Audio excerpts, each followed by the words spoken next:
Hey, what is going on, guys? Brandon Bondo here, and today we're just going to be doing a bunch of prep work for the drift event this weekend.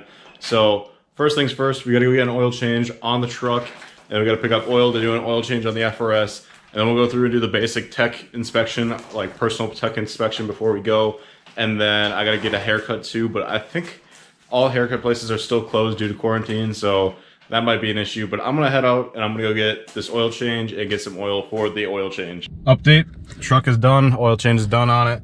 Got some food, got my dinner in.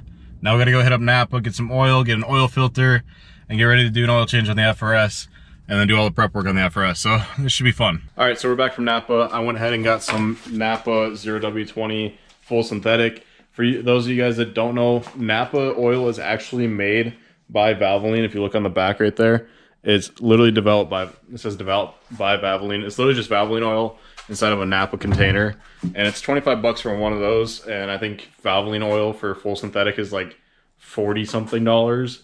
So you're saving quite a bit of money just by going with the Napa brand. So on top of saving money from going to the Napa brand, you also get the quality of Valvoline, which Valvoline has one of the best quality oils in my opinion, at least for the price. Like, yeah, you could go with Royal Purple or Red Line or some other oil like that. That's like stupid expensive, like twice the price of that.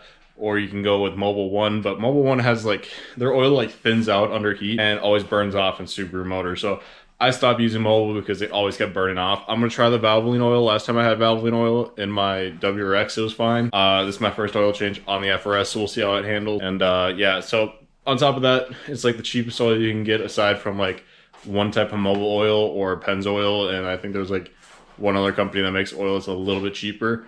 But for the most part, it's going to be swapped out after the first event anyway, because it is pretty common practice to actually swap your oil after every drift event, just because it's going through so much heat cycling and just under so much pressure and everything. It's pretty common practice to swap after every event. So with that being said, I'm going with the Valvoline oil from Napa. I'm not going to do a video on how to do an oil change in this video, because we're going to be doing a bunch of prep work. So I'm going to go ahead, I'm going to put the oil in here, well, drain the oil, fill the oil, replace the filter, which by the way, I went with a Napa Pro Select filter. I prefer their gold filters. Their gold filters are really good, but this is all they had. And like I said, just like oil, the filters are all kind of the same thing anyway. So as long as it's not a Fram oil filter. Fram oil filters suck. Every other one, pretty much fine with. So anyways, I'm going to go ahead and swap this oil, and I'll catch you guys afterward. Just want to point out all the new Subarus that have their oil filters up here. They are the greatest cars ever made, just saying. This location for oil filters is the greatest thing ever. And if you've ever been like a mechanic or anybody who does oil changes, these cars are probably your favorite, just saying. And just grab a little bit of that old oil.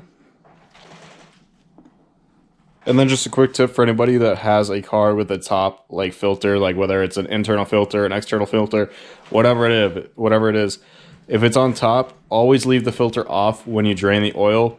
It just makes it drain quicker. So if you're at like work or whatever, it makes it so you can get the oil change done quicker. But on top of that, it also gets rid of all this this stuff in here. The only thing that's going to be left is like a little bit on the outside. Makes it easier for cleanup. So quick tip for you guys. No. Oh. So the oil actually looked extremely clean on this car, and I'm curious if that, I'm starting to think it's because when we bought the car, I think my dad put more oil in it and made it cleaner than it actually, make it look cleaner than it actually is. So either way, we're replacing the oil, so it doesn't really matter. While we're waiting for the oil to completely drain, I mean, it's pretty much all gone anyway. And like I said, remember how I was talking about how you leave the filter off?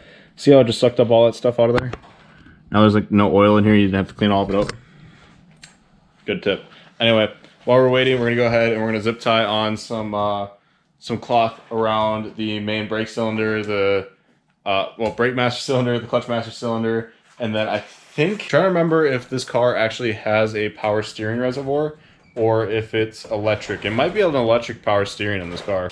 Drain plug is in. Car can go back down. Everything underneath the car was nice and dry, so we can go ahead and throw our filter on now. So this is a pretty big filter for this area, actually. Go ahead and go to about hand tight.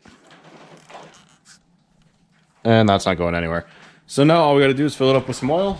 And I kind of gave a how-to on how to do an oil change this video, even though I said I wasn't going to. So you're welcome.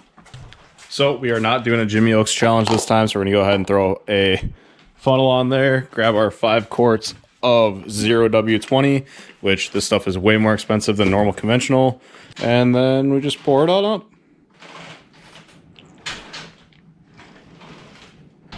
So we got that 5 quarts in now, and that should be about good enough. They claim that it's a 5.8 quart car, but I'm pretty sure it's 5 quarts. I don't really trust that it's 5.8. 5.8 is probably like dry, fresh engine rebuild. So I'm just gonna assume it's 5 quarts. Go ahead and put the cap back on, start it up, let it cycle a little bit, and then we'll check the fluid.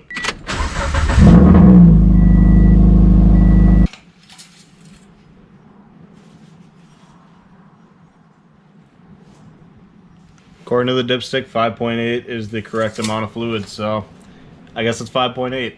It's a big ass motor.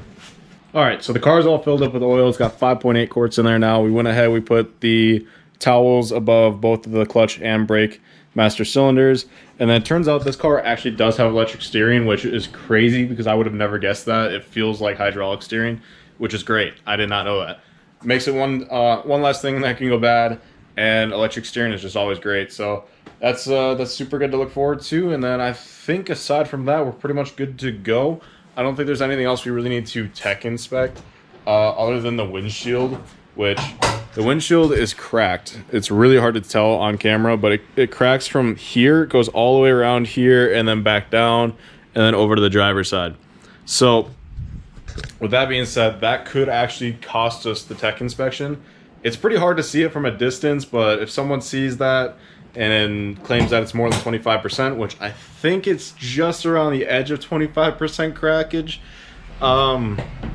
that could cost us an entire weekend. That windshield could cost us the weekend if we don't get the right tech person. But usually where I go for drifting, I'm not going to say the place because I don't want anybody to get fired, but usually they are pretty lenient about what they let on the track, so the car should pass regardless. And I mean, everything else on the car is good. I mean, we could throw fenders on it, but we don't technically need them.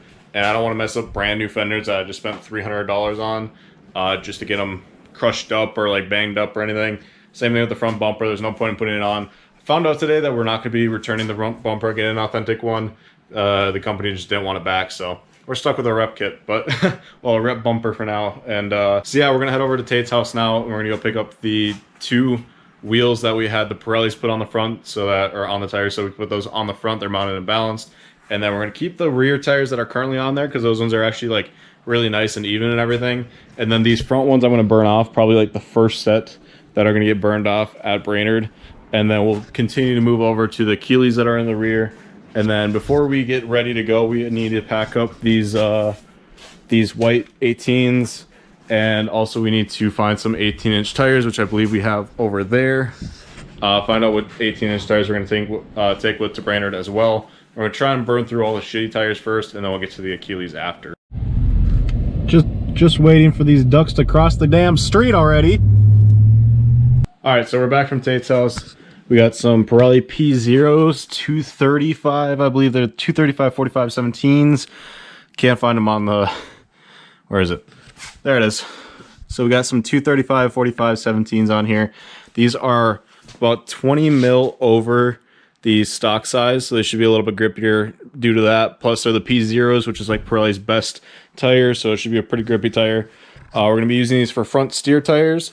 So we're going to go ahead and take off these wheels up in the front here. This tire is still good. The other side is pretty bad. This one right here is going to get maybe like 2 laps out of it before it goes down. So that side should last a little bit longer. We're going to have to figure out how to wear all of them evenly, but it's fine. And then we also got some new lug nuts here, so that when we use our 18-inch wheels, we are able to swap seamlessly without having to swap lug nuts at the same time.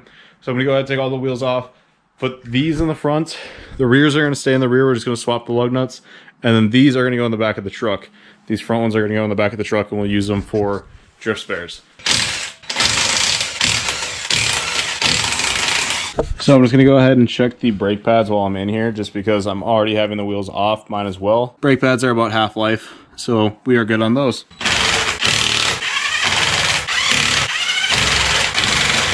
Alright, so all the new lug nuts are on. I'm not going to lie to you, these lug nuts are ugly as hell. They look so gross on the stock wheels. This back's like, These BRZ wheels are so ugly in my opinion.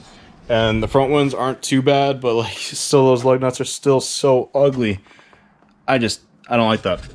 Those lug nuts are ugly. We need new wheels. We need new wheels to make those lug nuts look good. Yeah, we might switch back to the stock ones after, just because of looks, but for functionality, these are gonna work the best, especially since they're also gonna work on the 18-inch wheels that we have to also use at Proving Ground. So I'm gonna go ahead, I'm gonna finish loading up all the tires, all the wheels, all that stuff, and then we're gonna install a fire extinguisher. All right, so I got all the tires loaded up. We got two 18-inch rims, two 17-inch rims, the four 17-inch rims that are on the car, and then there's gonna, in the back of the truck, there are, I'm not gonna show you guys because it's too windy out. I'm gonna do you guys justice and not go out there, but there's 8 Achilles ATRs and 4 Nitto Mopars or some shit like that. Some type of Nittos, like 235 40 18s, I think they are, and they're pretty nice.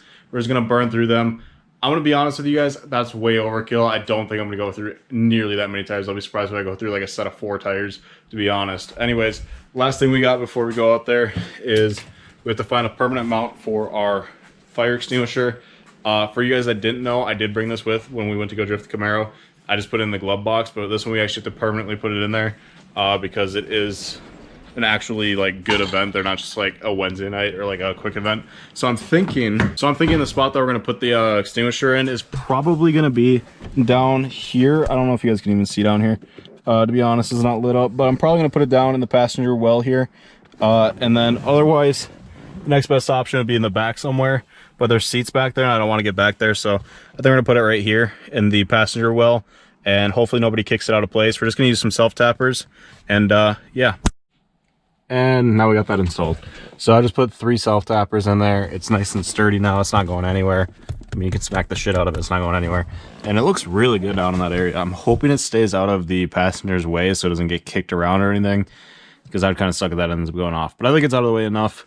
And then pretty much it's Thursday now. It's actually the second day over because I couldn't get any self tappers last night. So it's the next day. We gotta go pick up the trailer now.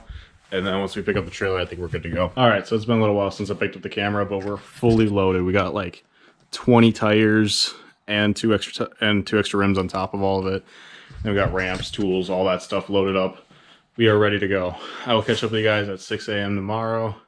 We also got a bunch of leftover tires that if we need, we can bring up on a separate day, because we do have to go up and back every single day. So if we run out of tires, we have more here that we can bring back the next day. I think we got some 18s here as well. So we got like 4 extra tires, 6 extra tires, 4 of them being brand new.